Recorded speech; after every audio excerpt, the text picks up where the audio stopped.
Hey everybody, what's happening? Icy Cat here, and today I want to talk to you about some new Easter eggs that have been coming out regarding the zombie mode that we'll be getting in year 3. Ubisoft put out an Easter egg hunt, and everybody's been pitching in to solve the clues, so let's take a look and see what's been revealed so far.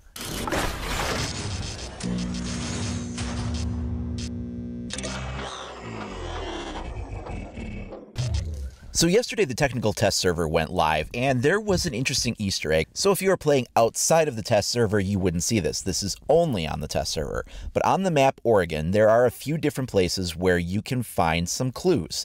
And the first and most obvious of these is the sign that's posted on the outside of the meeting hall entrance. This is like a QRV code. And on the bottom of it, there is a little web address there that says rainbowleaks.org.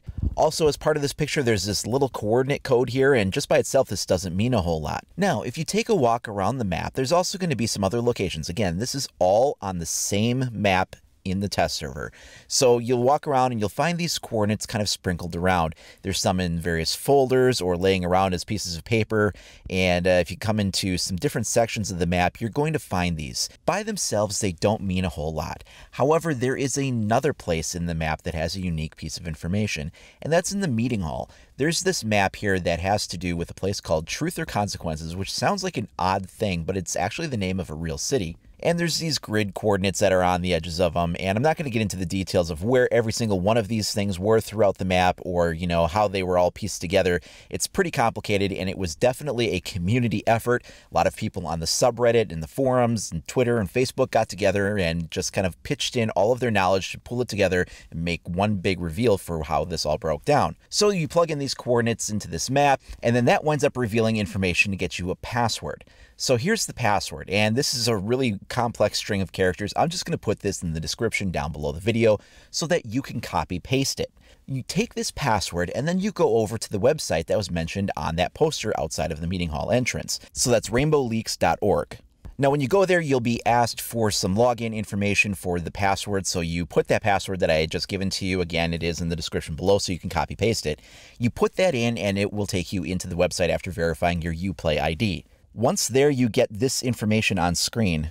It's given yesterday's date, and it says homepage file number 1. That leads me to believe that down the road, there will be additional files to give us even more information. So I'd be on the lookout for further Easter eggs eventually. But it says here they have an opportunity to get ahead of a lie before another cover-up. Truth or Consequences, New Mexico is experiencing an outbreak, and the feds are a little too quick to send help, almost like they've been prepared. They've managed to smuggle intel out of Truth or Consequences through an ARNG associate of the Manifest Destiny militia. They share our distrust of FEMA, and I can't do this alone. We need all hands on deck here. So whatever your sources, whatever you can provide, share it here so we can all benefit from it. Here's what we know so far.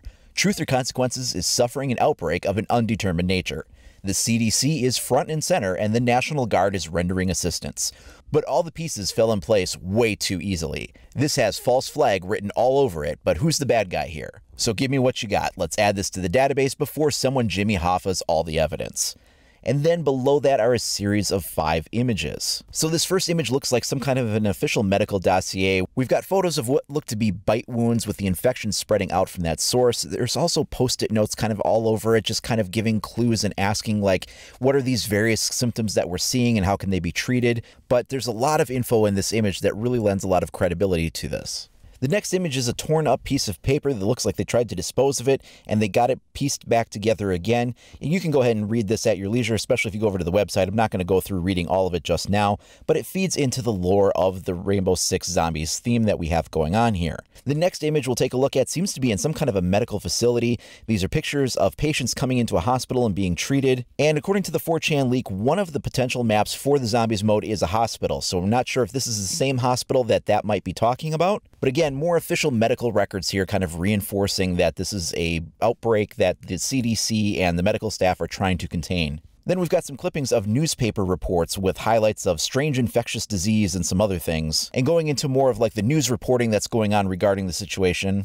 And then finally we have some records of, looks like maybe text message transcripts here where they go back and forth between a few unknown people just referred to as yellow tag and blue tag, trying to figure out what is going on. This feeds into like the paranoia of the situation. Are these like official government agents trying to cover things up, or what exactly is it that's going on here? So that's a really interesting way to put together a bunch of Easter eggs for everybody to kind of participate in and figure out what all the clues mean. Given again that this was labeled file number 1, I think that we'll be seeing more of these coming over time. Maybe we'll get one of these a month, or we'll have to sort of see, but we've got a lot of time between now and when Operation Chimera drops. The first season of Year 3, we're probably looking at about the first week of March, because the new pattern is for it to take place about a week or two after the actual finals event. The next finals for the current season will be taking place at the end of February at the Rainbow Six Invitational event. That's right in the last third week or so of February, and then figure maybe another week or so for it to kind of live on the technical test server, maybe 2 weeks, and we're sort of looking at right around that first week of March where we're anticipating this content will drop. Now, I know I've been getting a lot of comments where people are really frustrated that they're working on this kind of content and saying, why don't they just fix the PvP before they do something like this? And in my experience, it does not matter how much they refine the PvP experience. Until they get what they think is the absolute balance of perfection in the game, they will always want to see all the resources dedicated only to that. But the thing that you need to remember is that the game came out in October of 2015. So for them to come out with a new PvE mode for the first time in spring of 2018, that's a long time that they focused only on the PvP. And they've been making changes every season. Every new patch that comes out, they're working on improving it, refining it, adjusting it, making it better. And maybe it won't ever be absolutely perfect, but it's been long enough that they've been focusing on that I think it's fair that they take some of their attention and turn it to the other content that's in the game too. And some people might get frustrated with that, but the thing you have to remember is that Rainbow Six games have always had an element of a single-player campaign, a co-op way to play it, usually in the form of Terrorist Hunt, and then the PvP mode. So there's usually 3 distinct ways to play a Rainbow Six game, and Rainbow Six Siege was the first game in the franchise history that deviated from that and went almost exclusively into PvP territory. Terrorist Hunt was there, but once the game launched, it wasn't really touched or modified since the game came out. And they've done a great job supporting the PvP mode so far. So I think it is fair that they finally turn their attention over to some of the other aspects of the game. And for the people that are getting so up in arms about the fact that there's zombies in a Tom Clancy game, I did bring this up in my last video too, but I've kind of already been going into this sort of territory for a while now in the game. I mean, you can get clown masks and luchador outfits and all kinds of crazy stuff like that to make your operators just look really silly and crazy. You can put polka dot wallpapers on your guns. You can carry around 2 metal expandable walls in your back pocket as a defender, along with infinite barricades and a pneumatic nail gun and a crowbar, and still be able to run around as a 3-speed operator. So yeah, things aren't perfectly realistic in this game already to begin with. Some of the gadgets themselves even wind up stretching credibility. And the important thing to remember is that although this hasn't been part of a Rainbow Six title before, they're trying to introduce it now. And if done right, it could be really fun. I think the people that are really just dumping on the concept of this coming out should maybe give it a chance before they judge it too harshly. Also, remember, it's going to be a free mode. Nobody's going to have to pay to be able to play this mode. There's no content that's locked behind a paywall for this. When you play the mode, you have the chance to, it sounds like, unlock some exclusive weapon skins and charms in this mode, so that gives you some incentive to try it. But if you don't, you're just missing out on some content that's cosmetic only, so what does it even matter? If you absolutely hate this mode, there's nothing forcing you to play it. It is not coming into the main PvP experience. It's its own separate thing.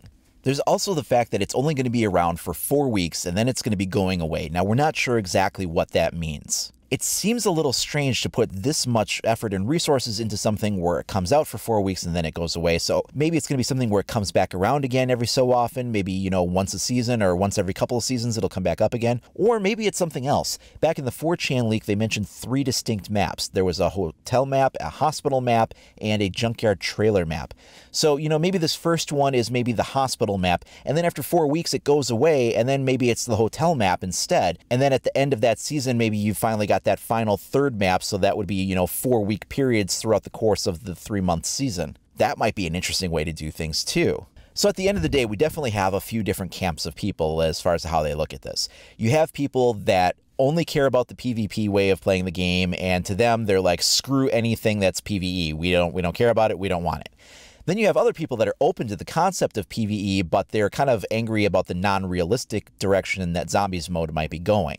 On the flip side, you have these other people that really enjoy Terrorist Hunt. They like playing it, but they wish it was more fleshed out than it is. And for some of them, Zombies will be the right fit, and for others, maybe they wish it was going in more of a military direction as opposed to this, sort of like fantasy zombies thing. And then finally, there's this other group of people that they're not sure what to think about it, but they're willing to be open-minded about it and give it a try and kind of hold off their judgment until they've actually had a chance to check it out. So the question then becomes, which camp are you in? What are your thoughts on this new way to play the game? Are you excited to see how this folds into the entire Rainbow Six lore in general? Or do you just not want zombies anywhere near this game at all and leave that for the Call of Duty players? Let me know down in the comments below, or you can share with me over at IcyCat25 on either Facebook or Twitter. Now, if you haven't already, please do like and subscribe so you stay up to date on all the latest news and information for Rainbow Six. Also, be sure to click that notification icon so you're up to date as soon as I upload new content. Thanks a lot for watching. I'll see you next time.